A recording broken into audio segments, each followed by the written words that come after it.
मैंने तेरे को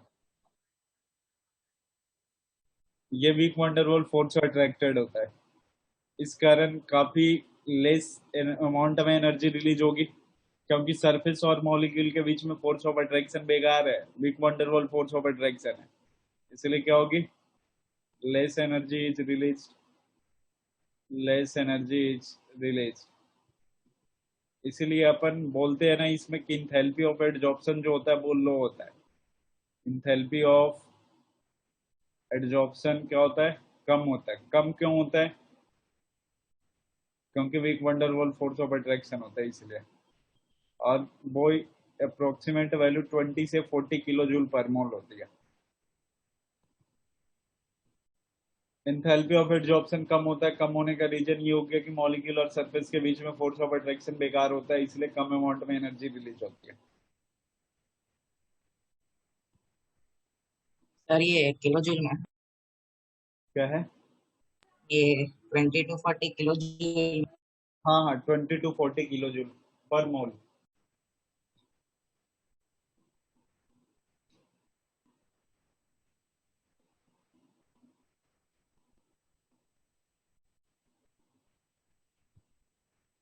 ये संडे सरफेस केमिस्ट्री भी आया, सरफेस केमिस्ट्री में भी मतलब संडे वाली टेस्ट में सरफेस केमिस्ट्री भी आएगा। नहीं नहीं, हाँ सिर्फ पी ब्लॉक में। पी ब्लॉक और एक 11th का चैप्टर एटॉमिक स्ट्रक्चर।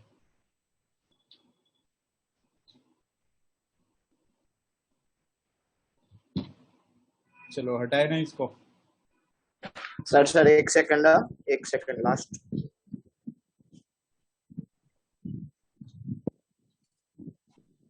बहुत धीरे धीरे लिखता है यार।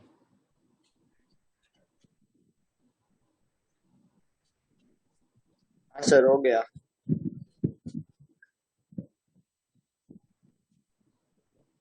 देखना नेक्स्ट में सेकंड पॉइंट है। सेकंड पॉइंट में it is reversible in nature, reversible in nature. डी जॉब्सन समझते हो आप लोग, डी जॉब्सन? डी जॉब्सन का मतलब क्या हो गया, एडजॉर्ब सरफेस, उसमें से वो पार्टिकल्स वापस निकाल देना। हाँ, removal of particle from surface. तो आप एक बात बताओ, अगर जो फिजिकल एडजॉर्प्शन है उसके अंदर क्या वीक फोर्स ऑफ अट्रैक्शन है ना, इसलिए रिवर्सिबल है। हाँ, कीमो इसीलिए क्या होता है, डी जॉब्सन उसमें इजी होता है। हाँ, तो डी कीमो जॉब्सन, क्या होता है केमिकल वाला, हाँ, उसमें डिफिकल्ट होता है ना। मतलब वो रिवर्सिबल नहीं होगा, इरिवर्सिबल होगा chemical adsorption. Third point, it is non specific. Non specific का मतलब क्या समझ में आता है आपको, कि कुछ भी जो हो, भी कुछ ना कुछ एडजॉर्ब, जो कुछ भी मिल जाए, हाँ, एडजॉर्ब तो होगा ही होगा। ये भले हो सकता है कि उसमें कम अमाउंट में एडजॉर्ब हो, लेकिन वो तो होगा ही होगा।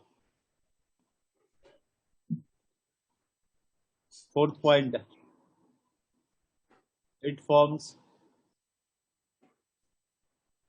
Multi layer molecule. Multi layer, chemistry में होती तो कितना इजी होता, पर पी ब्लॉक जैसे नहीं है ऐसी। मल्टी मोली, क्या बोल रहे हैं, अगर थियरी होती केमिस्ट्री में तो सिर्फ इतना अच्छा होता, पर पी ब्लॉक जैसे नहीं, ऐसी ऐसी सॉलिड स्टेट थियरी और फिजिकल सॉलिड स्टेट जैसा। हाँ वही। Multi molecular layer. फिर मेडिसिन ही नहीं बनता कुछ भी तो ऐसे ही रह जाते। ऑर्गेनिक हट जाना चाहिए सर, इनऑर्गेनिक और ऑर्गेनिक। फिर ये दवाई मेडिसिन बनेगी कैसे? ये ऑर्गेनिक अभी भी अच्छा है, ऑर्गेनिक में कुछ तो वो लॉजिक बनाना चालू रखो, सिलेबस से हटा दो ऐसा।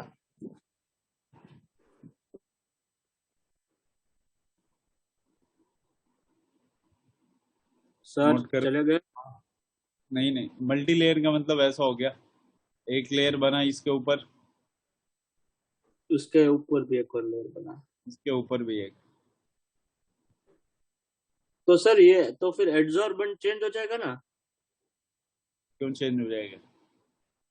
क्योंकि अब वो जो एड्जॉर्बेट है उसी के लेयर के ऊपर एब्जॉर्ब हो रहा है। तो एडजॉर्बेंट अपन किसको बोलते थे? जो सरफेस। हाँ, तो सरफेस तो जो है वही रहेगा ना, वो क्यों चेंज होगा भाई? मतलब मल्टी वैसा कुछ लेयर है बना कि रहा है, मतलब एक लेयर से ज्यादा बनेगा, तो उसमें एडजॉर्बेंट क्यों चेंज होगा? जो सरफेस पहले वही बाद में रहेंगे।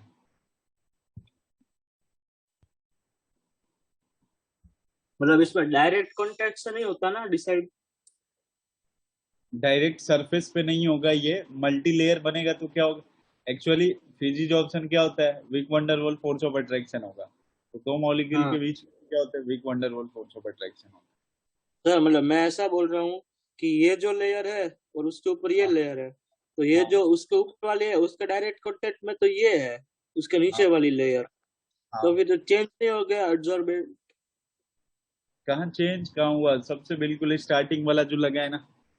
अच्छा वही गिनना है ना, ठीक है हाँ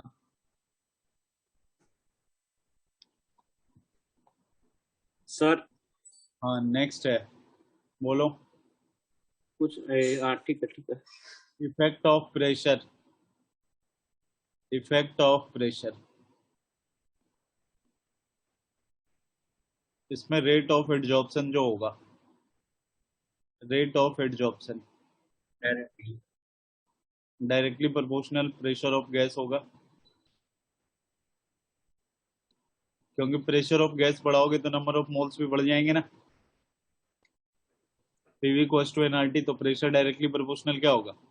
नंबर ऑफ मोल्स। और जैसे ही नंबर ऑफ मोल्स बढ़ेंगे, एक्स वैसे ही बढ़ेगा। एब्जॉर्प्शन भी बढ़ जाएगा। हाँ, मॉलिक्यूल भी चिपकेगा। सर अब इसके बाद इफेक्ट ऑफ टेम्परेचर है ना, जो आपने बोला था बाद में पढ़ेंगे। देखो, इफेक्ट ऑफ टेम्परेचर, जैसे ही आप टेम्परेचर बढ़ाओ, जैसे मान लो ये फिजिकल एड्जॉर्प्शन हुआ है, तो टेम्परेचर बढ़ाओगे तो मॉलिक्यूल दूर जाने लगेगा ना, दूर डिजॉर्प्शन होना जाएंगे। स्टार्ट हो जाएगा। तो अगर आपने टेम्परेचर बढ़ाया तो रेट ऑफ एड्जॉर्प्शन क्या हो जाएगा? कम हो जाएगा ना। हाँ तो x upon m versus temperature का ग्राफ ऐसे होगा, और x upon m versus p का ग्राफ ऐसे डायरेक्टली प्रोपोर्शनल होगा। नोट कर लो। हो गया सर। अब आते हैं केमिकल एड्जॉर्प्शन। तो रुकना 1 second.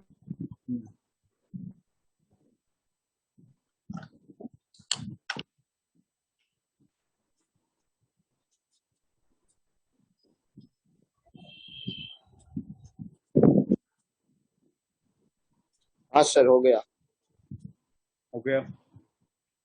1 second sir, 1 second.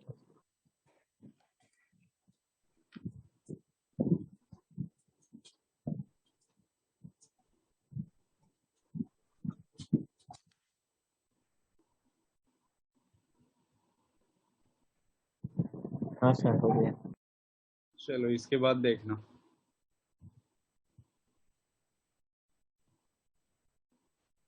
केमिज option में आते हैं अपन।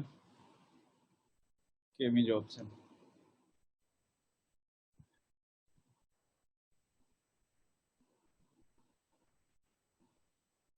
केमिज ऑप्शन, सबसे पहला point, chemical bond is formed, chemical bond is formed during of adsorption. इस वजह से क्या होगा? रेट ऑफ इंथैल्पी इसमें ज्यादा होगा। सो हेट ऑफ इंथैल्पी, तो 120 कुछ था ना। इंथैल्पी -120 से -240 किलो जूल। 120 से कितना हो सकता है? 200 या 240 किलो जूल पर मोल।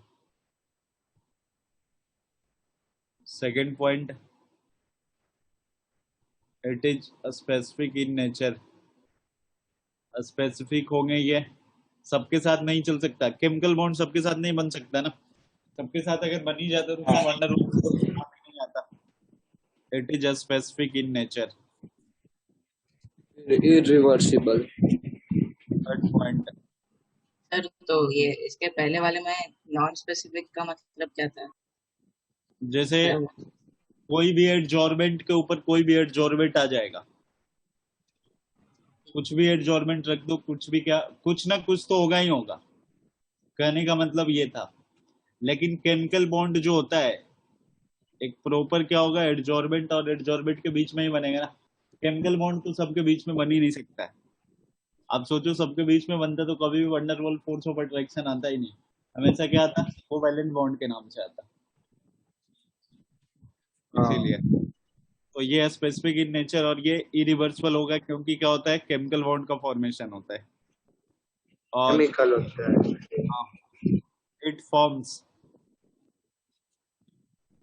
मोनोमोलिक्यूलर लेयर, मोनोमोलिक्यूलर लेयर, एक ही लेयर बनाएगा बस,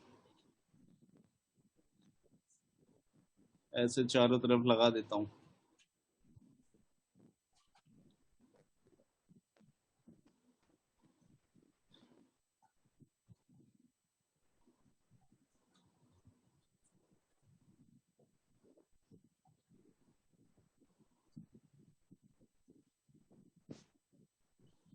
हो गया? हाँ सर। नहीं सर, एक सेकंड।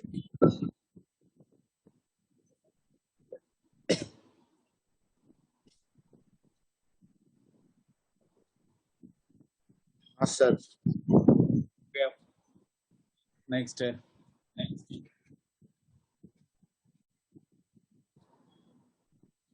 Effect of temperature. कौन सा पॉइंट आएगा? 5, effect of temperature. Liquefaction of gas था। क्या? वो फोर्थ वाला लिक्विफिकेशन ऑफ गैस था। ये भूत जैसी आवाज तो नहीं करती। लिक्विफिकेशन ऑफ गैस कहाँ? इफेक्ट ऑफ टेम्परेचर देखना, यहाँ पे ना टेम्परेचर के साथ क्या होगा, पहले स्टार्टिंग में इंक्रीज करेगा, बाद में क्या हो जाता है, डिक्रीज कर जाता है। कैसे, ऐसा क्यों होता है, अभी मैं आपको बताता हूँ। देखो पहले ये ग्राफ बना लेता हूं मैं, x y m. First of all क्या होता है ना, ये एक्स वाई एम और ये क्या है इधर, टेम्परेचर। एक्चुअली कुछ ऐसे होते हैं ना कि इनिशियली कुछ हीट की रिक्वायरमेंट होती है, कोई भी केमिकल रिएक्शन होता है ना, केमिकल रिएक्शन को स्टार्ट करवाने के लिए क्या होता है, हीट की रिक्वायरमेंट होगी। तो जैसे ही वहां पे हीट दोगे ना, मतलब रिएक्शन को आगे बढ़ाने के लिए क्या देते हैं अपन, हीट देते हैं। तो हीट देने पे ना मॉलिक्यूल उसके सरफेस के ऊपर आके एडजॉर्ब हो जाता है। लेकिन अगर अब आप फिर भी टेम्परेचर बढ़ा रहे हो, तो फिर से ये जो मॉलिक्यूल इसके ऊपर आए हैं ना, अब वो मॉलिक्यूल धीरे धीरे क्या होंगे, बाहर निकल जाएंगे ना। समझ में आ रहा है, ये बाहर निकल जाएंगे। तो पहले बिल्कुल स्टार्टिंग में अगर आपने टेम्परेचर कम रखा, थोड़ा बहुत टेम्परेचर दिया, तो वहां तक इंक्रीज करेगा। बट अगर आप फिर भी टेम्परेचर देते जा रहे हो, तो जो मॉलिक्यूल इसके ऊपर एडजॉर्ब हुआ है, अब वो मॉलिक्यूल क्या होगा, रिमूव होना स्टार्ट हो जाएंगे। तो पहले स्टार्टिंग में क्या होगा, इंक्रीज होगा। एक सर्टेन पॉइंट आएगा जब चारों तरफ ये इसके मॉलिक्यूल चिपक जाएंगे, एडजॉर्ब हो जाएंगे। उसके बाद अगर आपने टेम्परेचर दिया, तो फिर से क्या होने लगेगा, वो कम हो जाएगा। ठीक है, देखो मैं नीचे लिख देता हूँ। मतलब ऐसा होता है ना, पहले बॉन्ड बनाने के लिए टेम्परेचर चाहिए होता है, बाद में ज्यादा से पहले ज्यादा बॉन्ड बनाने के लिए क्या होता है, टेम्परेचर की रिक्वायरमेंट होती है।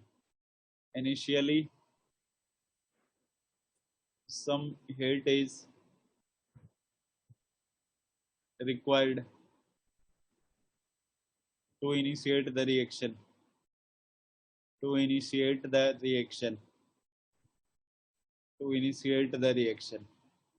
अगर आपने टेम्परेचर बढ़ाया तो वहां पे मॉलिक्यूल की एनर्जी भी क्या होती है, बढ़ जाती है, जिसके कारण रिएक्शन का रेट क्या हो जाता है, बढ़ जाता है।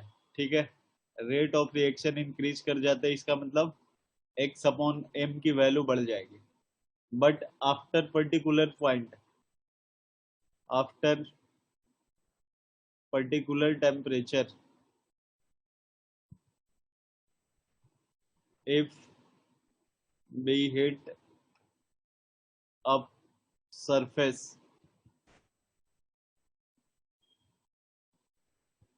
तो क्या हो जाएगा, बॉन्ड फिर ब्रेक होना स्टार्ट हो जाएंगे, ब्रेकिंग ऑफ बॉन्ड स्टार्ट्स। तो बताओ कैसा हो जाएगा ग्राफ, पहले इंक्रीज किया, बाद में एक सर्टेन टेम्परेचर पे आने के बाद फिर से क्या हो जाएगा, डिक्रीज हो जाएगा। डिक्रीज। तो ऐसे हो जाएगा, ये एक्स वाई एम हो गया और ये टी हो गया। ये किसका ग्राफ है, केमी जॉब्सन का, ध्यान रखना।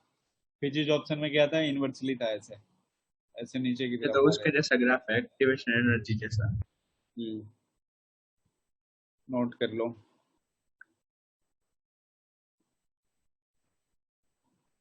फिजिकल एडजॉर्प्शन में अगर आप टेम्परेचर बढ़ा रहे हो तो एक्स वाई एम कम होगा। केमिकल एडजॉर्प्शन में टेम्परेचर अगर आपने बिल्कुल स्टार्टिंग में थोड़ा सा दिया तो बढ़ेगा, फिर क्या हो जाएगा, कम हो जाएंगे।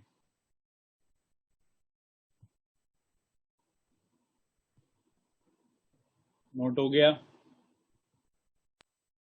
हाँ सर।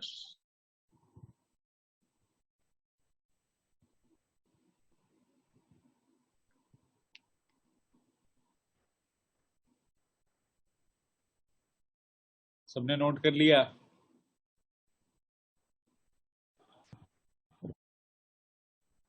फ्यूज नोट हो गया था। और सर रखो ना एक सेकंड। इतना देर बाद बोलते हैं।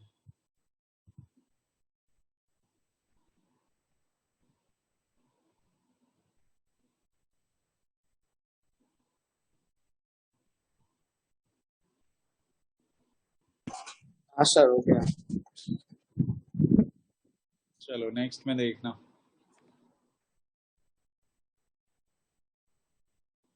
इसके बाद है इफेक्ट ऑफ प्रेशर।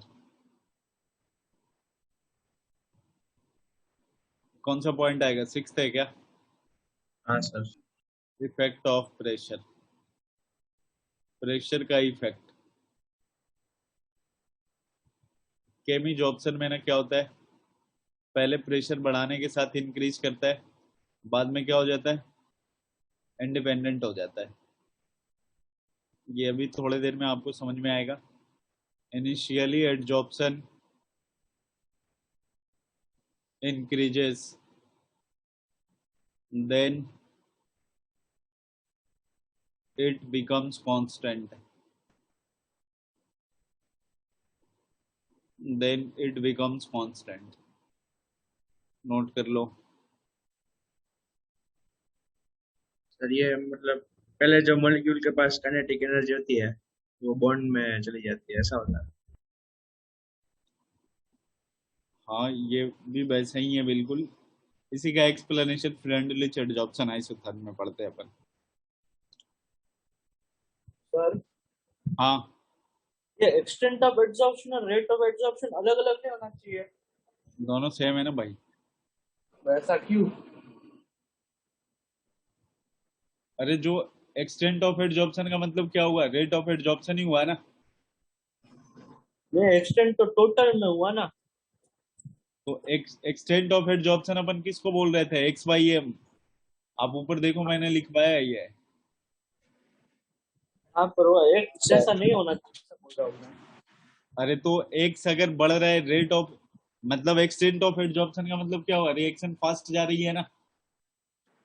तो रिएक्शन तो तभी फास्ट जाएगी ना जब एडजॉर्प्शन उस पे होगा। एक्सटेंट ऑफ एडजॉर्प्शन कहने का मतलब एक्स वाई एम है, और रेट ऑफ एडजॉर्प्शन कहने का मतलब भी क्या है यहाँ पे, एक्स वाई एम। तो जितना ज्यादा एक्स होगा उतना ही ज्यादा रेट ऑफ एडजॉर्प्शन होगा। मतलब एक्स क्या था, मास ऑफ एडजॉर्बेंट। तो जितना ज्यादा मास रखोगे उतना ही ज्यादा क्या होगा, एडजॉर्बेंट के ऊपर चिपकेगा, तो उतना ही ज्यादा एक्स वाई एम की वैल्यू होगी। एक क्वेश्चन है आपके पास, ये फिजिकल एडजॉर्प्शन का दे रखा है मैंने, ये फिजिकल एडजॉर्प्शन है और ये प्रेशर है। हम लोग जो पहले पढ़ रखे हो उनको नहीं बोलना है। T3 T2 T1 कौन सा टेम्परेचर ज्यादा होगा, T1 T2 T3 में।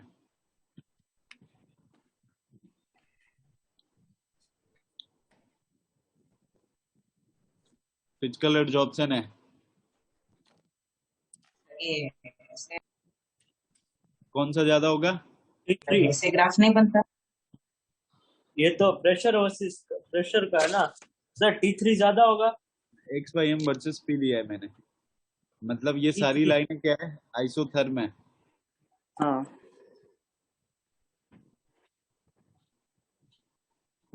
आइसोथर्म लाइन है। चलो आपको बताना है कि कौन सा टेम्परेचर ज्यादा होगा। T3 T3। हाँ T3 सबसे ज्यादा होगा। ऐसा मुझको लगता है, इसका रीजन भी है। हाँ, क्या रीजन है बताओ। मतलब जो वो एक्स बाई एम है वो प्रेशर का प्रोपोर्शनल होता है ना। एक्स बाई एम प्रेशर के डायरेक्टली प्रोपोर्शनल होता है, टेम्परेचर के क्या होता है? ये तुम पीवी कोर्स में एनआरटी लगा रहे हो क्या? हाँ फिजिकल एब्जॉर्प्शन में टेम्परेचर और एक्स बाई एम में क्या रिलेशन था? जिसका इनवर्स टेम्परेचर ज्यादा होगा उसका हाँ एक्स बाई एम XYM कम ज्यादा, ज्यादा होता है। T3 ज्यादा। T3 ज्यादा होगा जिसका हाँ टेम्परेचर ज्यादा होगा। ठीक हाँ, है, तो उसका XYM ज्यादा होगा।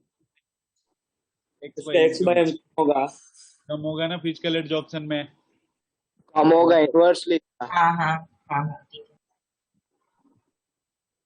तो अब देखो ना, अगर कहीं पे प्रेशर ज्यादा हो गया मतलब एक्स बाई एम ज्यादा होगा यहाँ पे, और लेकिन टेम्परेचर तो क्या होगा, कम होगा ना। हाँ फिजिकल एब्जॉर्प्शन में इनवर्सली प्रोपोर्शनल होता है ना। टेम्परेचर आपने बढ़ाया तो एक्स बाई एम की वैल्यू, मान लो इस वाले पे एक्स बाई एम यहाँ पे है, इस वाले पे एक्स बाई एम यहाँ पे है, तो इस वाले टेम्परेचर पे एक्स बाई एम सबसे कम है, इसका मतलब टेम्परेचर की वैल्यू सबसे ज्यादा रही होगी ना। ये सब में प्रेशर सेम ही है ना, प्रेशर, सब में हाँ सेम ही है ना, हाँ। तो ठीक है। और लेकिन केमिकल एब्जॉर्प्शन में ऐसे पूछता है, मैंने आपको बताया केमिकल एब्जॉर्प्शन में आप बिल्कुल लो टेम्परेचर जब रखोगे तो पहले क्या होता है, केमिकल एब्जॉर्प्शन इंक्रीज करता है ना लो टेम्परेचर पे, लेकिन फिर जैसे टेम्परेचर बढ़ाते हैं तो मॉलिक्यूल हटना स्टार्ट हो जाता है। तो ना दो तरह से क्वेश्चन पूछे जाएंगे, एक तो पहले इसको हटाऊं क्या? एक ये सेकंड सर क्वेश्चन लिख लेते हैं। नोट कर लो आप।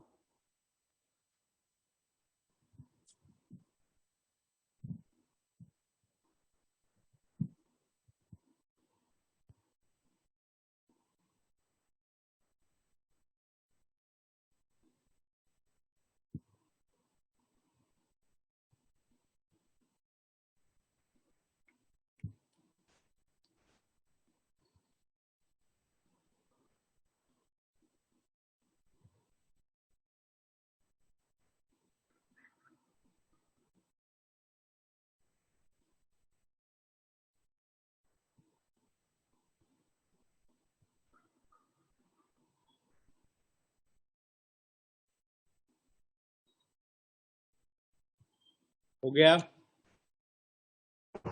हाँ सर। ना सर, नोट कर लो। ये चिंटू कहाँ चला गया? चिंटू के साथ। नहीं वो हमारा प्रोजेक्ट बाकी है इसलिए। अच्छा, प्रोजेक्ट बाकी है।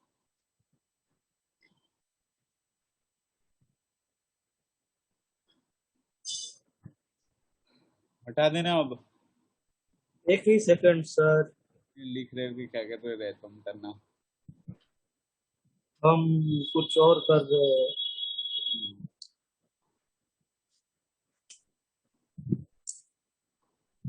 हटाओ ना इसको।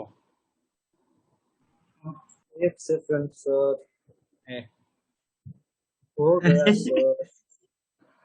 गंद फैला रही है ढंग से। देखना इधर।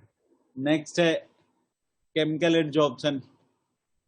केमिकल तो अभी एब्जॉर्प्शन मतलब वो ग्राफ में दे रहा हूँ अभी, एक्स वाई एम और पी वही सेम ग्राफ है, मतलब यहाँ पे T3 है, T2 है और T1 है, लेकिन लिख रखा है कि क्या है, लो टेम्परेचर है। तो बताओ सबसे ज्यादा कौन सा टेम्परेचर होगा, T3 T2 T1 होगा? हाँ लेकिन अगर आपको ऐसा दे दिया इसने, बोला एक्स बाई एम है और ये पी है, एक हाई यहाँ टेम्परेचर। यहाँ, एक यहाँ, कुछ बोला ही नहीं, ये क्वेश्चन आ गया आपको, और टेम्परेचर का नीचे 4 ऑप्शन बना रखा उसने, तो कुछ नहीं बोला तो हमेशा इनवर्सली ही समझोगे, ठीक है। ओके। यही हो जाएगा ऑर्डर। लेकिन अगर मेंशन कर दिया ना कि लो टेम्परेचर है, तो उस टाइम पे क्या हो जाएगा, कौन सी वैल्यू ज्यादा हो जाएगी, ऊपर रिवर्स। वैल्यू ज्यादा हो जाएगी। हाँ, सर आप सब ग्राफ में बी लिख रहे हो, ग्राफ में तो एक्स पी का बाई ही एम और ग्राफ पी। है, तो सही तो पी है का ना, ही ग्राफ। तभी तो ये आइसोथर्मल लाइन होगी ना।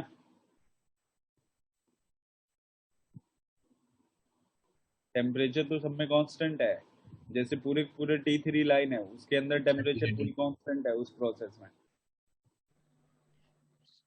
सर ये ऊपर वाला फिजिकल एब्जॉर्प्शन के लिए है या?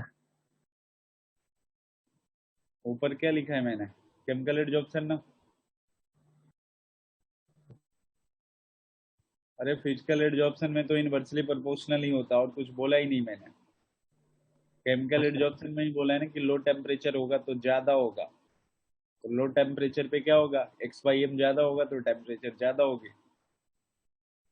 तो अब देखो यहाँ पे इस वाले ग्राफ में, यहाँ पे एक्स बाई एम ज्यादा है, ये यहाँ पे, तो यहाँ पे ज्यादा है तो टेम्परेचर भी इसका ज्यादा होगा।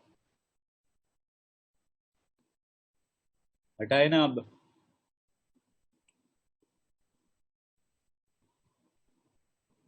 हाँ सर।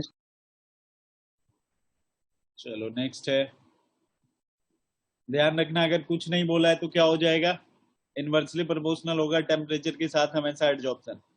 नेक्स्ट आते हैं adsorption isotherm. Adsorption isotherm,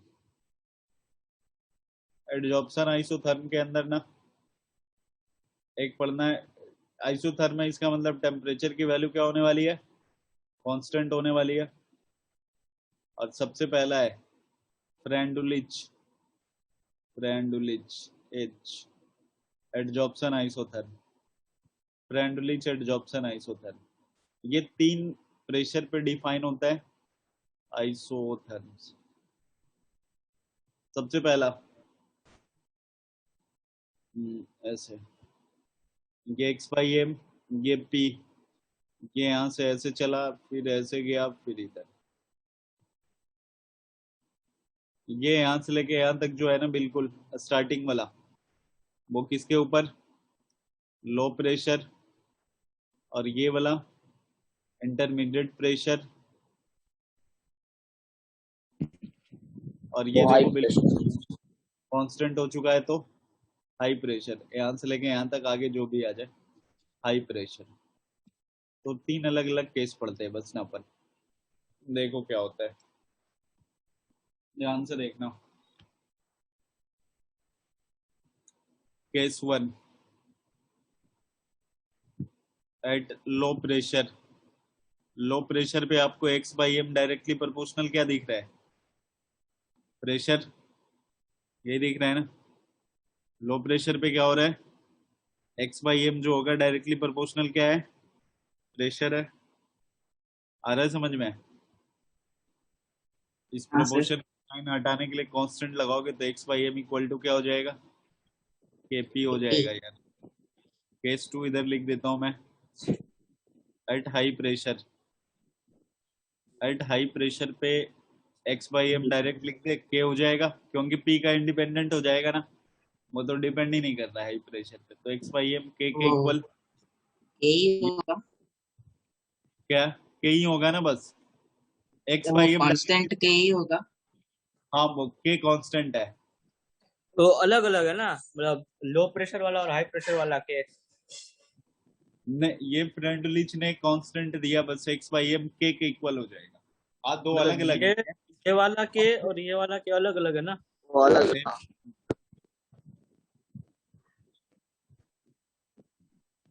case sir 3, हाँ ओके, अलग अलग है कि एक ही है?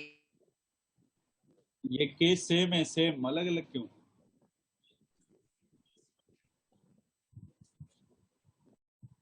यहाँ पे अगर हाई प्रेशर होता तो x by m directly proportional p का पावर 0 लिखते ना, क्योंकि इंडिपेंडेंट है ना, कोई फर्क ही नहीं पड़ रहा है, तो p का पावर 0 1 हो जाता। तो इसी को हटाने के लिए कांस्टेंट लिया है मैंने, ये k और k। k से मतलब दोनों की वैल्यू सेम आएगी? दोनों k की वैल्यू सेम है, कोई दिक्कत नहीं है ना। Okay sir. केस 3 देखना, केस 3 में ना x बाई एम जो होता है ना डायरेक्टली प्रोपोर्शनल p का पावर 1 बाई n हो जाता है, जहां पे n इक्वल टू, इन दोनों को नोट कर लो पहले, खत्म हो जाएगी। ये होता है लॉग वाला रिलेशन। केस 3 अभी कर रहे हैं, 1 और 2 सर आप हो नोट, 1 और 2 आप नोट कर लो बस, और बाकी कर रहे हैं। केस 3 इंटरमीडिएट के लिए। हाँ, इंटरमीडिएट प्रेशर के लिए।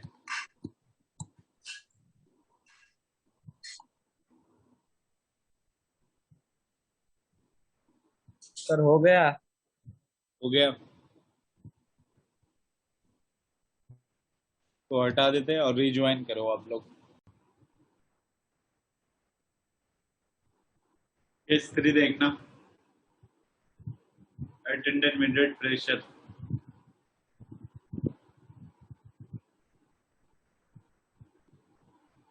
Intermediate pressure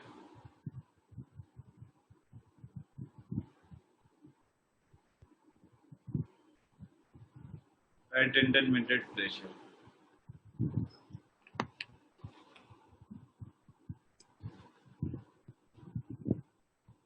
x by m जो होगा डायरेक्टली प्रोपोर्शनल है p का power 1 by n, where n equal to जो होगा n की वैल्यू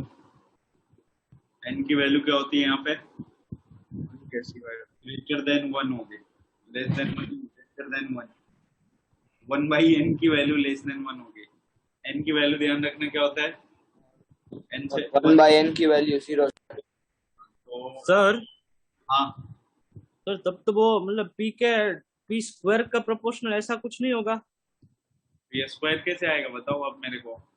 1 बाई n की वैल्यू 0 से कहाँ पे होगी, 0 से 1।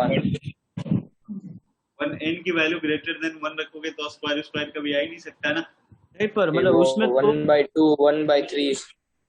जब प्रेशर बढ़ रहा है तब एक्स बाई एम की वैल्यू भी बढ़ रही है, इसलिए।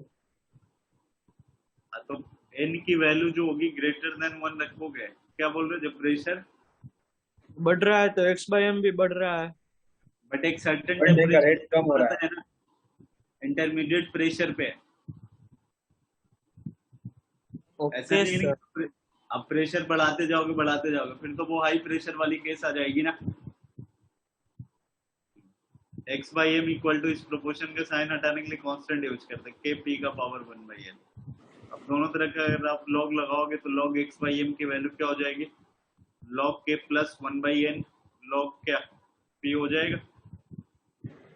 दोनों का ग्राफ अगर खींचे किसके बीच, लॉग x बाई एम और लॉग p के बीच का ग्राफ क्या हो जाएगा, y is equal to mx plus c1। Okay, और स्लोप क्या हो जाएगा, 1 by n 1 slope. by n। ये डेल्टा। हो गया क्या सर? हो गया सर। कर लिया है? हाँ चलो सर, कभी कल तो कभी है ना वर्ल्ड टेस्ट चैंपियनशिप। क्या है क्वेश्चन कल, वर्ल्ड टेस्ट चैंपियनशिप। अरे यार उससे क्या लेना देना तेरे को अभी। सर आपका फेवरेट प्लेयर आएगा रोहित शर्मा। शर्मा जी तो आएंगे ही आएंगे, तुम लोग का एग्जाम आने वाले 6 महीने के बाद, उसके बाद अगर सही रिजल्ट नहीं लाए ना तो भूल जाओगे तुम लोग सारी चैंपियनशिप और IPL। अरे थोड़ा ध्यान रखा करो। चलो, जितना तेरे को क्रिकेट से इंटरेस्ट है ना उससे ज्यादा मेरे को भी है, बट उससे कहीं ज्यादा मतलब टेंशन रिजल्ट के लिए है, और वो ज्यादा इम्पोर्टेंट है मेरे लिए। देखना log x बाई एम, ये आप क्वेश्चन दोगे सर? क्वेश्चन ही है, ये वाली वैल्यू कभी कभी ऐसे आपको दे देगा, यहाँ से ये थीटा कर देगा, इधर कुछ ऐसे दिया जाएगा, ये 4 है ये 3 है, पूछेगा इसमें स्लोप की वैल्यू, स्लोप नहीं पूछेगा आपसे, पूछेगा इनकी वैल्यू पूछेगा। amount of solid एन की वैल्यू क्या होगी 3/4, 3/4 क्योंकि स्लोप है तो 4/3 मतलब एन की वैल्यू हाँ 3/4 क्वेश्चन होंगे। Okay sir. फिर क्या होगा? क्या तो ऐसे- इनकी वैल्यू के बाद क्या होगा? बस ऐसे ही पूछते हैं सर, इस ग्राफ से रिलेटेड इतना ही। मतलब इसमें केमिस्ट्री से ज्यादा तो सर मैथ्स इतना ही है। पूछता है। सर फिर इसमें फ्रेंडलिच वाले में तो ऐसे ही पूछते हैं ना, ऐसा पूछा भी गया। थियरी वाले में तो आगे आएगा। और बाकी क्वेश्चन कैसे पूछते हैं अभी तो आगे आएगा, ये मैंने इसके लिए बताया आपको फ्रेंडलिच वाले का ग्राफ कैसे पूछता है।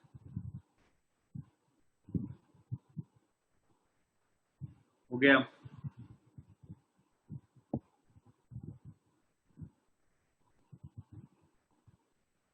हाँ सर। चलो नेक्स्ट है,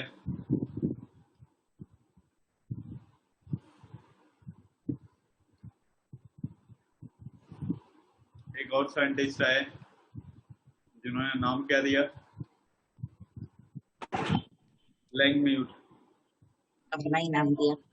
जी वो लैंगम्यूर लैंगम्यूर एब्जॉर्प्शन आइसोटोप। Absorption isotope.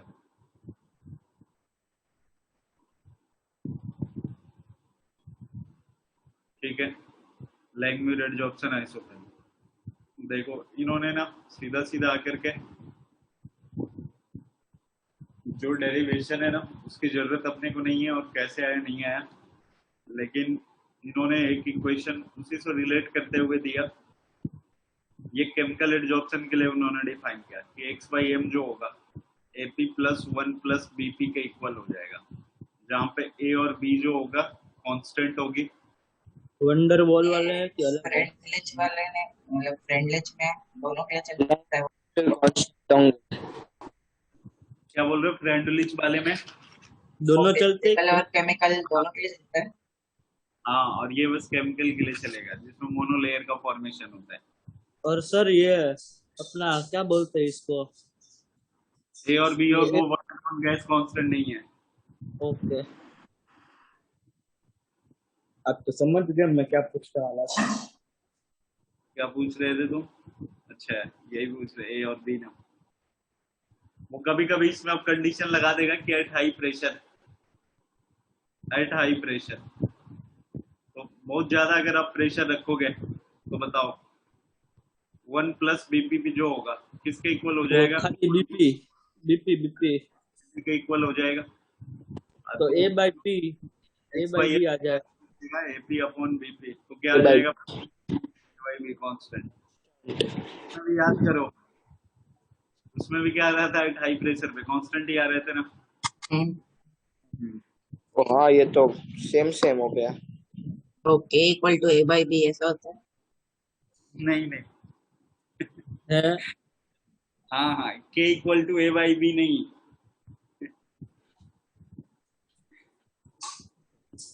मतलब वो जब क्वेश्चन पूछेगा तो ऐसे पूछ के बोलेगा कि ये फ्रेंडलिच वाला है, एब्जॉर्प्शन है, ये लैंग्वेज वाला है। नहीं वो जैसे पूछेगा कि लैंग्वेज एडजॉर्प्शन आइसोथर्म में एट हाई प्रेशर पे, नीचे 4 ऑप्शन देंगे कौन सा रिलेशन सही है, वो x/m = AP/में 1 + BP लिखेगा, कभी BP/AP लिख देगा। एक ऑप्शन आपका ये भी होगा x/m = A/B, इस तरह से। बाकी कांस्टेंट से रिलेटेड कुछ नहीं पूछेगा आपसे।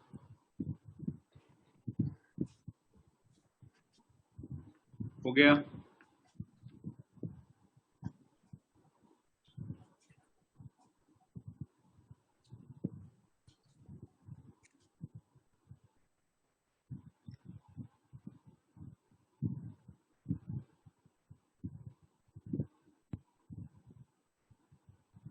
हटाएं? हो गया? डन? बोलो रे। हाँ,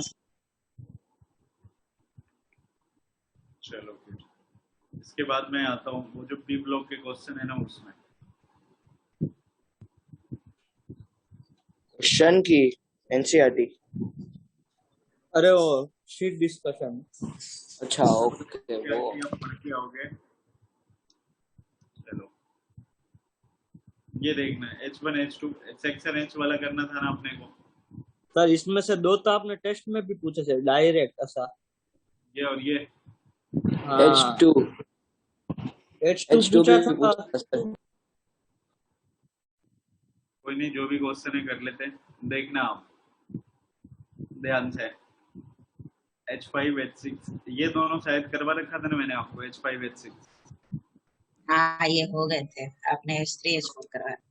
अब पहले से आते हैं। When sulfur is boiled with Na2SO3, sulphur को क्या करते हैं अपन, Na2SO3 के साथ बॉयल करते हैं तो क्या बन जाता है Na2H2O3, सोडियम थायोसल्फेट। फिर पूछा Na2H2O3 इज प्रिपेयर्ड बाय, इसका प्रिपरेशन कैसे करते हैं अपन। तो Na2 यहाँ पे लिखता हूँ मैं, एक मिनट। सर ये Na2H2O3 हाँ ठीक है। सोडियम थायोसल्फेट बोलते हैं ना उसको।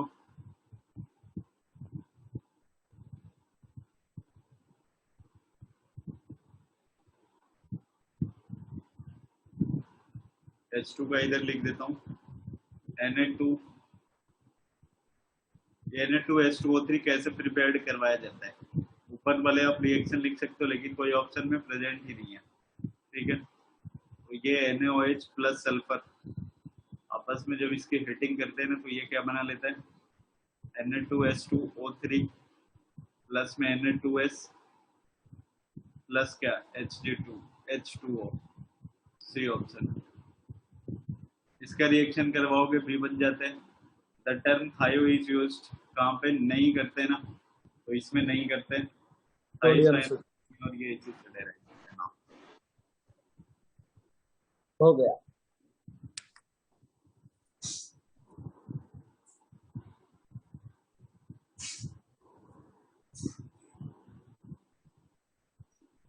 हो गया डन।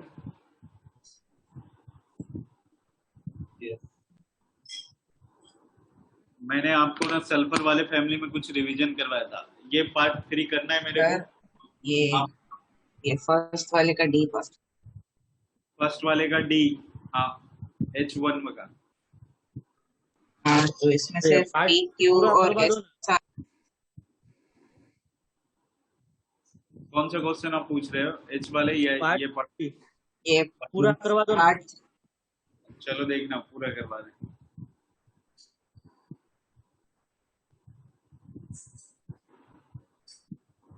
सर वो एक बार फिर से कर सकते हो जो आपने लिखा था। देख तो नहीं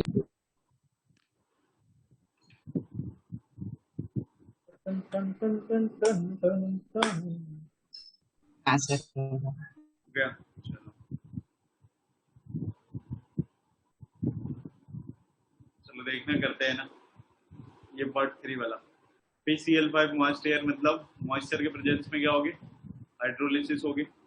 जब आप हाइड्रोलिसिस करवाओगे PCl5 प्लस H2O, बताओ क्या बन जाएगा, PPO4 प्लस H3PO4 HCl।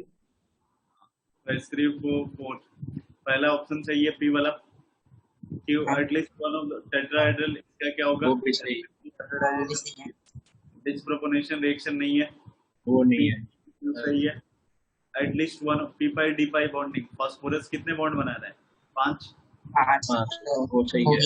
निकालने के लिए पहले बता रखा है ये, तो इसके अंदर D5 P5 बॉन्ड प्रेजेंट है। तो कौन कौन सा सही हो गया, P हो गया, Q हो गया और S सही हो गया। B वाला देखना, P4 प्लस NaOH, ये दोनों आपस में जब रिएक्शन करवाते हैं, व्हाइट फास्फोरस प्लस NaH, तो क्या बनता है, CH3 प्लस NaH2PO2। ये NaH2PO2 को क्या बोलते हैं? ये सोडियम हाइपोफॉस्फाइड बोलते हैं। तो देखना है यहाँ पे डिस्प्रोपोर्शनल है और हाँ, वन ऑफ इसमें सारे सही हो जाएंगे। हाइड्रोलिसिस रिएक्शन है, H2O यूज किया, सही है। एटलीस्ट वन हाइब्रिड, तो इसका निकालोगे स्ट्रक्चर तो कैसा होगा, पी डबल बॉन्ड पीएच का आएगा ना, पीएच में एक लोन पेयर और 3 सिग्मा बॉन्ड। हाँ किस में? पीएच3 में। पीएच आपको ड्रैगन रूल मैंने बताया था, उसमें पीएच3 और नीचे वाले को बोला था हाइब्रिडाइजेशन पॉसिबल नहीं होता है। ओ हाँ, भूल गए। मैंने H2PO2 देखो इसका स्ट्रक्चर बना दिया ना, H2PO2 के ऊपर क्या आएगा, -1 आएंगे, -1 यहाँ रखा। देखो इसका हाइब्रिडाइजेशन क्या है, sp3 है। हाँ देखो इसमें कौन कौन सा सही हो गया। पहला हाइड्रोलिसिस है, दूसरा एटलीस्ट 1 टेट्राहेड्रल सही है, डिस्प्रोपोर्शनल रिएक्शन भी है, d-pi बॉन्ड है, 5 बॉन्ड बना रखा है। सही है। H3PO3 को 200 डिग्री सेल्सियस पे हीट करते थे तो क्या बनता था, एक तो PH3 बनता है, दूसरा क्या बनता है H3PO4 बनता है। तो देखो ये डिस्प्रोपोर्शनल रिएक्शन होगा, कौन कौन से होंगे, हाइड्रोलिसिस नहीं सर है। ये H3PO2 नहीं बनना चाहिए। क्या बनना चाहिए, H3PO2। हीट कर रहे हैं, हाइड्रोलिसिस नहीं है। सर तो O4 सर कैसे वो हो गया? हीटिंग ऑफ ऑक्सी एसिड्स में अगर बीच वाला ऑक्सीडेशन नंबर हो तो ऐसा नहीं होता था कि डिस्प्रोपोर्शनल करते थे। PH3 प्लस H3PO4 ना, वो मैंने हाइड्रोलिसिस में बताया ना, ऊपर नीचे है। Heating of oxy acids heating of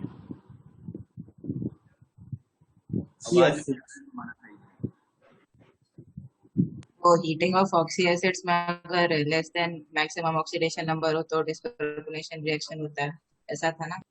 फिर एक ऊपर वाला और एक मैक्सिमम ऑक्सीडेशन नंबर अगर होता है तो ऑक्सीडाइजिंग एजेंट होता है, मिनिमम ऑक्सीडेशन नंबर होता है तो क्या होता है, रिड्यूसिंग एजेंट होता है, और अगर बीच में इंटरमीडिएट में लाई कर गया तो डिस्प्रोपोर्शनल रिएक्शन चलती है। तो मैंने डिस्प्रोपोर्शनल रिएक्शन करवाई है। डिस्प्रोपोर्शनल कैसे हुई? उसमें भी 3 है, इसमें भी 3 है। नहीं अच्छा हाँ सर, इसमें भी +3 -3 +5 है सर। उसमें ये H3PO3 में उसका +3 है। हाँ, PH3 में -3 है। अच्छा -3, ठीक है। हाइड्रोजन तो ये डिस्प्रोपोर्शनेट करते हैं तो वो मैक्सिमम और मिनिमम पे करते हैं कि एक में मैक्सिमम आएगा और एक पे मिनिमम। हाँ, हीटिंग वाले में। हाइड्रोलिसिस वाले में एक ऊपर और एक नीचे वाला। देखो यहाँ पे भी पहला रिएक्शन और हाइड्रोलिसिस गलत है, एटलीस्ट 1 ऑफ द टेट्राहेड्रल सही है, डिस्प्रोपोर्शनल सही है, एटलीस्ट p-pi सही है, तो QRS सही है ना। D4 का देखो, हाइड्रोलिसिस करवाओगे, P का हाइब्रिडाइजेशन, सॉरी P का ऑक्सीडेशन नंबर क्या है, D में P का +3 के साथ H3PO3 हो जाएगा। हाँ तो हाँ सर,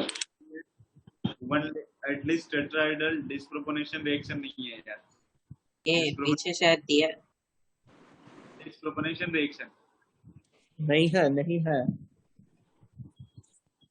पर उसमें 3 बार 3 प्रोडक्ट होने चाहिए ना, तभी तो मतलब 3 ऐसे होने चाहिए जिसमें P आता हो, तभी डिस्प्रोपोर्शनल होगा ना। P का ऑक्सीडेशन नहीं निकाला है ना, डिस्प्रोपोर्शनल रिएक्शन नहीं है ना। हाँ, और एक ये p-pi और इसके बाद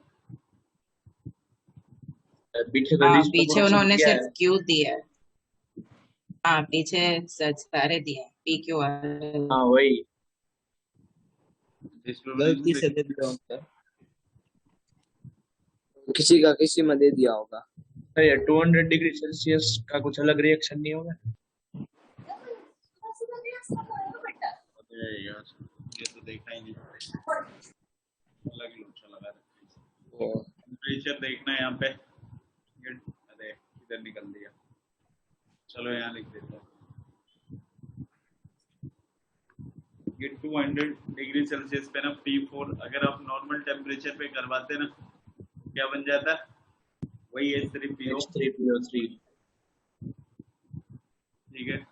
बट अगर क्या किया यहाँ पे इसने 200 कंडीशन लगा दिया, मतलब ड्रास्टिक कंडीशन का मतलब फिर से क्या हो गया, एक बिल्कुल हायर वाला और एक बिल्कुल लोअर वाला। PQRS तो स्कैम है। तो फिर तो भी हाइड्रोलिसिस होगा, मतलब 200 डिग्री सेल्सियस में हाइड्रोलिसिस। ड्रास्टिक कंडीशन है, द मैक्सिमम पॉसिबिलिटी है। एक तो नॉर्मल टेम्परेचर रिएक्शन हो जाती है, बट टेम्परेचर इसने बढ़ा रखा है तो एक मैक्सिमम पे जाएगा, एक मिनिमम। ठीक है सर।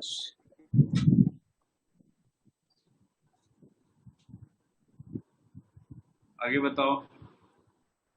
हो गया। इसके बाद वाला करना है मेरे को? नहीं सर, नहीं। सेकंड पार्ट हो गया। ये एक्सरसाइज 2 जो है ना, वो में कितने क्वेश्चन है? 30 क्वेश्चन है ना। बहुत सारे। एक्सरसाइज 2 में वो पार्ट 1 वाले में 30 क्वेश्चन है। 2 की 3 ये जे मेन एक्सरसाइज वो तो कर ली ना 3 तो। वही 3 तो कर ली है। हेलो डिस्कस भी हो गई। एक मिनट रहे। डिस्कस एक्सरसाइज 2 का पार्ट 1 में 30 क्वेश्चन है, वो करके आने हैं आपको, और ये होमवर्क है कल की क्लास। बराबर, ये पूरा कर लिया है एक्सरसाइज 3। वो कर लिए थे। 2 नहीं किया है और 3 किया है। अच्छा 2 नहीं किया। हाँ, तो वही मैंने बोला 2 वो का तो बाकी है। ये वाला मैंने डिस्कशन करवाया, ये वाला सेक्शन पार्ट 2 वाला। ये पता पार्ट नहीं, 1 भी नहीं हुआ, तो डिस्कस याद नहीं है। कोई दिक्कत नहीं है। वही पहले सर, 11 क्वेश्चन है ना, तो ये कर लेते हैं, ठीक है।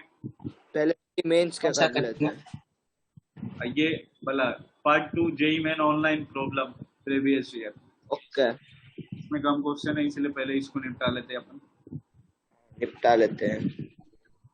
तो एक्सरसाइज 2 का पार्ट 1 नहीं करना। वो मैंने बोला करके आने हैं, अभी नहीं करने। अच्छा, मतलब करके आना है अभी। करके रखना है मतलब। ओके रखना है। चलो पार्ट 2 में सर ये सबसे शायद से इसका डिस्कशन होने गया था, पता नहीं, कुछ पता नहीं हुआ था कि वही याद हो नहीं गया है था इसका ना। तो। हो गया था, नहीं हुआ था। तो नहीं तो हुआ पार्ट तो 1 का दूसरे एडवांस बेंच वाला। पे हुआ अरे था पार्ट शायद। 1 का भी नहीं हुआ था। अरे वो आपने बोला था बोर्ड में वो- करना है। अरे जिसका हो गया वो नहीं पूछो, जिसका नहीं हुआ वो पूछो। बोर्ड में करवाया, याद आया। जिसका हो गया है कोई दिक्कत नहीं है, जिसका नहीं हुआ है उनके लिए करवा रहा हूँ ना, ठीक है। चलो हाँ हाँ सर चलो। आ जाओ, सबसे पहला क्वेश्चन।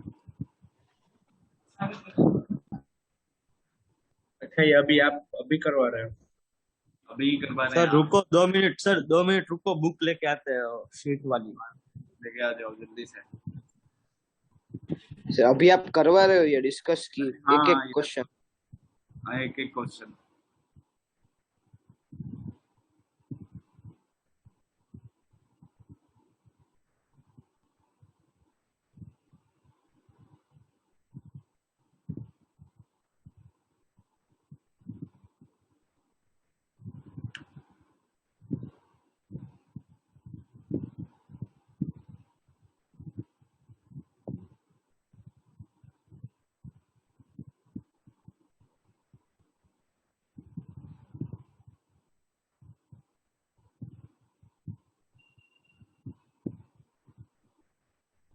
चलो देखना, question number 1।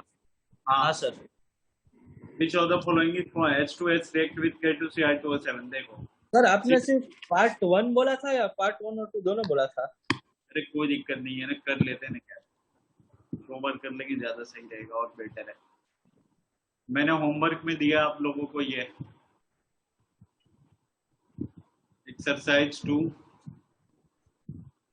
Part 1 question number 1 to 30। ये होमवर्क है कल की क्लास के लिए। K2CR2O7 -2 देखो, Cr2O7 -2 क्या है? ऑक्सीडाइजिंग एजेंट है। तो ये ऑक्सीडाइजिंग एजेंट है, मतलब H2S को क्या करता है? Oxidise Reduce। करेगा। नंबर का ऑक्सीडेशन नंबर -2 है। तो ऑक्सीडाइज करके ऐसा नहीं है कि H2SO4 में ढेल देता है, कहाँ पे लेके जाता है? ओनली सल्फर में। Yes. हाँ, तो नॉट फॉर्म पूछा ना। नॉट फॉर्म पूछा है। हाँ तो K2SO4 होगा ना। मैंने तो पूरा लिख दिया, कौन सा नहीं होगा ये बताना आपने को। या CrSO4। नहीं, ये तो बनेगा ही बनेगा। सर 1 या 2 में से कोई एक नहीं होगा, क्योंकि वो दोनों वही है, सेम में से। एक मिनट वो सेम टू सेम है। भाई, एक मिनट रुक जा, लिखने रिएक्शन पूरा है, ये लगा लगा के थकते नहीं हो तुम लोग रे। ये Cr2O7-2 ये हमेशा एसिडिक मीडियम में रिएक्शन करता है, और इसका बिल्कुल फिक्स है कि अगर इस साइड ये +6 है तो इधर कितना आता है? Cr+3 आता है। थ्री। और H2S कहाँ पे जाता है? सल्फर में। ठीक है, तो फिर फर्स्ट वाला नहीं बनेगा। ये +2 वाला कभी आएगा ही नहीं, हमेशा कहाँ पे जाता है? सेकंड बन, फर्स्ट नहीं बनेगा। सेकंड क्वेश्चन, सेकंड में आपको दे रखा है hydrogen peroxide act both as oxidizing as well as reducing agent depending upon the nature of the, in which of the following case H2O2 act as a reducing agent in acid medium। देखना, ये सारे के सारे oxidising agent लिख रखा है, सबका oxidation number maximum पे है, +7 है, 6 है, 6 है, +1 है, हटाएंगे दो, -1 है। ठीक है, अब देखना यहाँ पे बिल्कुल ध्यान से, तो सबसे स्ट्रॉन्ग ऑक्सीडाइजिंग एजेंट जो होगा उसके साथ रिड्यूसिंग एजेंट की तरह H2O2 काम करेगा ना। तो Cr2O7। सबसे ज्यादा स्ट्रॉन्ग जो ऑक्सीडाइजिंग एजेंट होता है यहाँ पे वो कौन सा होता है? MnO4। MnO4। सर हाँ, आपको ये पुराने दिन याद आ रहे हैं ना अपने 2014 देख के? आपको आया था ये क्वेश्चन? ये वाला नहीं आता। तो ऑफलाइन था ना? ऑफलाइन, ये ऑनलाइन है, ऑफलाइन दिया था मैंने पेपर। ओ, चलो, तब दोनों था 2014 में। 2014 में आपने 2014 में दिया था? एक 13 में दिया, एक 14 में दिया, 2 चांस दिए ना। ओ, उस टाइम दोनों थे ना, ऑनलाइन और ऑफलाइन दोनों। हाँ, तो उसमें हमारी चॉइस होती थी कि हमें ऑनलाइन देना है कि ऑफलाइन देना है। कैसे देना ये चॉइस होती थी, तो मैंने ऑफलाइन सेलेक्ट किया था, इसलिए किया था ना कि आजू बाजू से हेल्प मिल जाए लेकिन मिला नहीं देखना, question number 3, which of these statement is not true? NO+ is not isoelectronic with O2। ये क्वेश्चन बता सकते हो आप लोग, बताओ कौन सा सही है? NO+ नॉट सही है। पहला वाला क्या है? सही है। तो मतलब ये इसके अकॉर्डिंग सही हो गया ना। हाँ हाँ, question number 4, the non metal मतलब पूरा पूछा है। अच्छा वो oxygen oxygen oxygen positive oxidation number oxygen पे नहीं आता है, आता है ना +2। आता है ना, इसलिए तो वो अच्छा, सही हुआ। पॉजिटिव ऑक्सीडेशन फ्लोरीन पे नहीं आता है ना, फ्लोरीन पे। हाँ, फ्लोरीन इस पे तो आता ही Does नहीं, not आता ही है। तो अरे सर वो थर्ड वाले में है। हाँ वो पहला वाला सही ट्रू है। स्टेटमेंट है, वो नॉट नॉट ट्रू पूछा है। Not true. ये ट्रू नॉट ट्रू की वजह से बहुत घोटा हो रहा है, कैंसिल करो इसको। NO+ में कितना इलेक्ट्रॉन है? NO में कितना इलेक्ट्रॉन है? 8, 15 में से एक गया 14, उसमें 16 है, इसमें 16 है। Is not iso electronic with O2। तो ये स्टेटमेंट तो सही सही है, है। पर नॉट ट्रू पूछा है। नॉट ट्रू वो पूछा तो है। सही है, नहीं एक और नॉट ट्रू है क्वेश्चन में These ऊपर। always covalent in its compound। ये कोवेलेंट ही होते हैं। और क्या है? तो Ti+ is much more stable then Ti3, वो भी सही है। हाँ, फोर्थ वाला आएगा। In aqueous solution Tl+ is much more stable than Tl+3। हाँ, due to inert pair effect, सही है। वो भी सही है, सारे सही है। ये भी सही है यार, सब सही है। नॉट ट्रू कोई है ही नहीं। तो इसका आंसर क्या था? बोनस क्वेश्चन ही गलत है। बोनस है। Question number 4 chlorine. Question number 5 identify the incorrect statement. चलो बताओ जल्दी से। फोर्थ आएगा। फोर्थ वाला एक में फोर्थ 120 होता है ना और एक में 60 ऐसा कुछ होता है। एक में हाँ। 60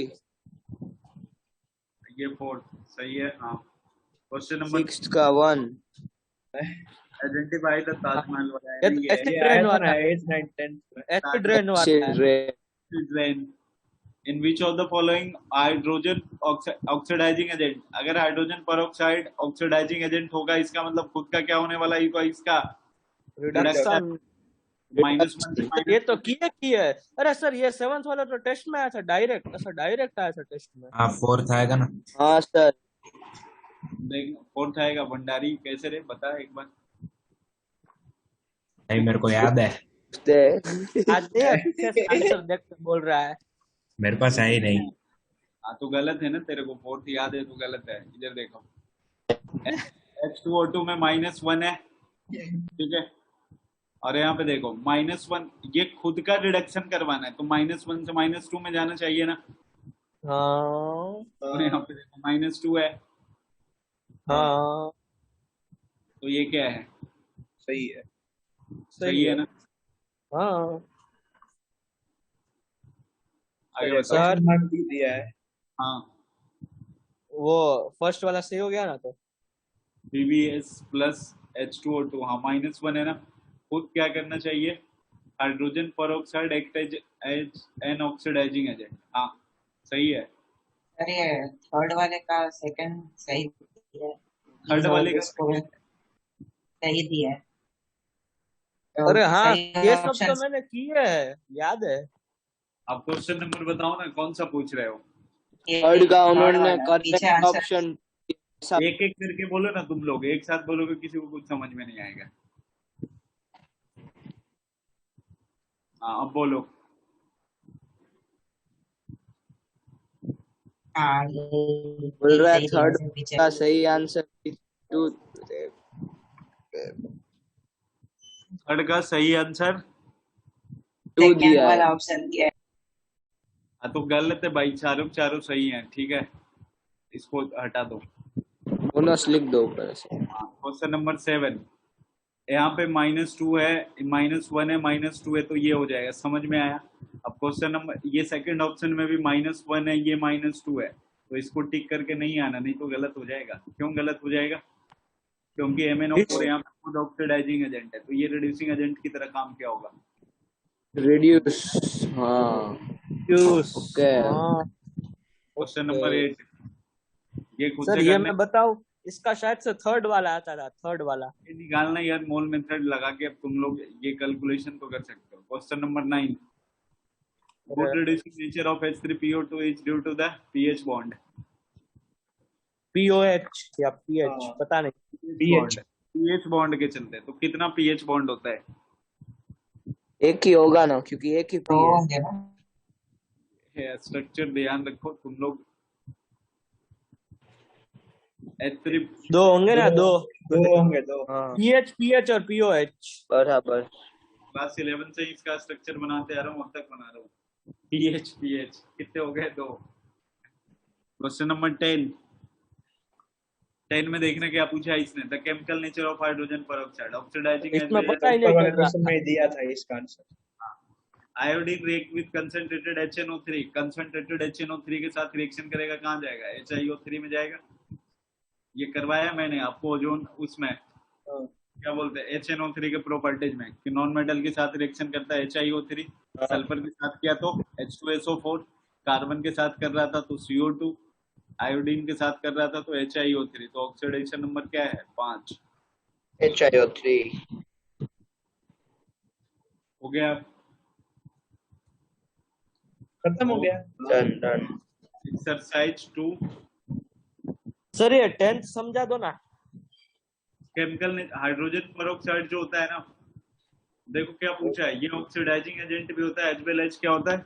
रिड्यूसिंग एजेंट भी होता है। दूसरे रिएक्टेंट के ऊपर डिपेंड होता है ना। अब एक अगला अगर इससे ज्यादा स्ट्रॉन्ग आ गया तो ये मतलब अगला, जैसे MnO4 है, खुद काफी स्ट्रॉन्ग ऑक्सीडाइजिंग एजेंट है, तो फिर ये उसके सामने तो रिड्यूसिंग एजेंट की तरह काम करने लगे। ओके। और सर ये 11th वाला क्या था? ये करवाया मैंने आपको। HNO3 क्या है? ऑक्सीडाइजिंग एजेंट है। हाँ अगर हाँ ये अगर ये ऑक्सीडाइजिंग एजेंट है, इसका मतलब जब ये खुद को आयोडीन को ऑक्सीडाइज करेगा तो कहाँ पे चले जाएंगे? ये HiO3 हो जाएगा। तो इसका ऑक्सीडेशन नंबर आपसे पूछा है, तो हाइड्रोजन का प्लस मुझे लगा सिर्फ HI बनेगा, इसलिए गलत हो गया था। ठीक है। तो होमवर्क है एक्सरसाइज 2 पार्ट 1 चलेगा 30 30 क्वेश्चन। और अगली क्लास में सेकंड वाले में फिर से पी ब्लॉक के क्वेश्चन डिस्कशन करूंगा और फिर 17 ग्रुप में आपको रिवीजन करवाऊंगा। हम एनसीईआरटी से पढ़ के आए हैं ऐसा। एनसीईआरटी से पढ़ के आना 17 ग्रुप। Okay sir. चलो थैंक यू सर।